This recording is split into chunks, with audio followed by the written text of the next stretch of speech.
ఆచి chicken masala. Digital arrest ఇప్పుడు దేశవ్యాప్తంగా సామాన్యులను వణికిస్తున్న కొత్త రకం సైబర్ నేరం. తాజాగా అన్నమయ్య జిల్లా మదనపల్లిలో ఈ మాయగాళ్లు ఏకంగా 92 లక్షల రూపాయలను దోచుకున్నారు. సిబిఐ, ఈడీ అధికారులమంటూ నమ్మించి ఓ వృద్ధురాలిని భయపెట్టి అందిన కాడికి దండుకున్నారు. అయితే ఈ అంతరాష్ట్ర ముఠా గుట్టును అన్నమయ్య జిల్లా పోలీసులు రట్టు చేశారు. మదనపల్లి టౌన్ అమ్మినేని వీధికి చెందిన 73 ఏళ్ల విజయలక్ష్మి అనే వృద్ధురాలిని సైబర్ కేటగాళ్లు టార్గెట్ చేశారు. తాము సిబిఐ అధికారులమంటూ పరిచయం చేసుకున్న నిందితులు ఆమెకు వీడియో కాల్ చేసి భయభ్రాంతులకు గురి చేశారు. ఆమె పేరు మీద డ్రగ్స్ కేసులు ఉన్నాయని, విచారణ పూర్తయ్యే వరకు డిజిటల్ అరెస్టు చేస్తున్నామని నమ్మించారు.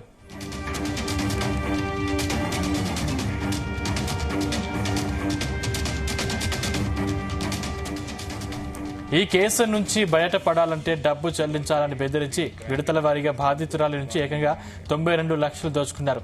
ఆఖరికి మోసపోయానని గ్రహించిన బాధితురాలు పోలీసులను ఆశ్రయించడంతో రంగంలోకి దిగిన పోలీసులు నిందితులను పట్టుకుని అరెస్టు చేశారు. వారి వద్ద నుంచి 10 లక్షల నగదు, మొబైల్ ఫోన్ను స్వాధీనం చేసుకున్నారు. ఈ ముఠా నెట్వర్క్ కేవలం భారత్కే పరిమితం కాలేదని, కంబోడియా, కువైట్ వంటి దేశాల్లోని సైబర్ నేరగాళ్లతో వీరికి సంబంధాలున్నట్లు జిల్లా ఎస్పీ వెల్లడించారు.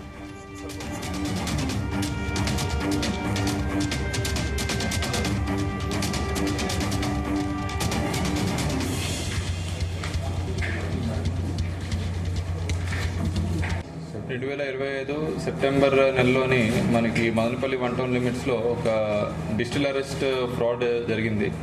ఇందులోని ఒక అడ్వకేట్గా పనిచేస్తున్న ఒక ఆయనకి ఫోన్ వస్తుంది. వాళ్ళ భార్య ఎత్తి వాళ్ళని సిబిఐ వాళ్ళు అరెస్ట్ చేస్తున్నామని చెప్పి వాళ్ళకి సంబంధించిన వాళ్ళు హ్యూమన్ ట్రాఫికింగ్లో ఇన్వాల్వ్ అయ్యారు. ఇమీడియట్గా మనీ ట్రాన్స్ఫర్ చేస్తే వాళ్ళకి రిలీఫ్ ఉంటుంది, లేదు అంటే అరెస్ట్ చేయాల్సి వస్తుంది. వాళ్ళ పిల్లలు కూడాను పాస్పోర్ట్స్ అవి సీజ్ చేస్తామని చెప్పి చాలా మాయమాటలు చెప్పి నమ్మించి మోసపూరితంగా వాళ్ళ దగ్గర 92 lakhs వర్త్ అమౌంట్ అంతా కూడాను 2 daysలోని వాళ్ళ బ్యాంక్ అకౌంట్స్కి ట్రాన్స్ఫర్ చేయించుకొని అక్కడి నుండి ఫర్దర్ మ్యూల్ అకౌంట్స్ ద్వారా వివిధ అకౌంట్స్కి ట్రాన్స్ఫర్ చేసి విత్డ్రా చేసుకొని అమౌంట్ అంతా క్యాష్లోని డిఫరెంట్ మెంబర్స్ దగ్గర అది వెళ్ళింది.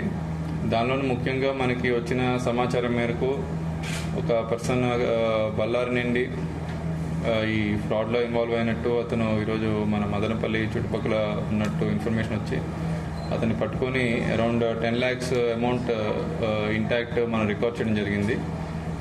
ఇందులోని రిమైనింగ్ 80 lakhs అమౌంట్ కూడాను మనకి క్లూస్ ఉన్నాయి. కొంతమంది హైదరాబాద్ అండ్ అదర్ స్టేట్స్లోని ఇన్వాల్వ్ అయిన వాళ్ళు ఉన్నారు. వాళ్ళని కూడా త్వరగానే పట్టుకొని ఈ కేసులో ఎంటైర్ 90 lakhs కూడా రికవర్ చేసి విక్టిమ్స్కి అందజేయాలనేది మా ఎయిమ్. అది కూడా తొందరలోనే నెక్స్ట్ 15-20 daysలో రికవర్ చేస్తామండి. Thank you. నిందితుడి పేరు విరూపాక్ష. ఇతను బళ్ళారినేనండి, కర్ణాటక స్టేట్. ఇప్పుడు ప్రస్తుతానికైతే మెయిన్ ముద్దాయిల్ని ఒక 4 members ఐడెంటిఫై చేశామండి. అందులో వన్ ఆఫ్ ద ముద్దా ఇతను. మిగతా వాళ్ళని కూడా మనం త్వరలో పట్టుకున్న తర్వాత ఇన్ఫర్మేషన్ ఇస్తాం రికవర్ అయిన తర్వాత.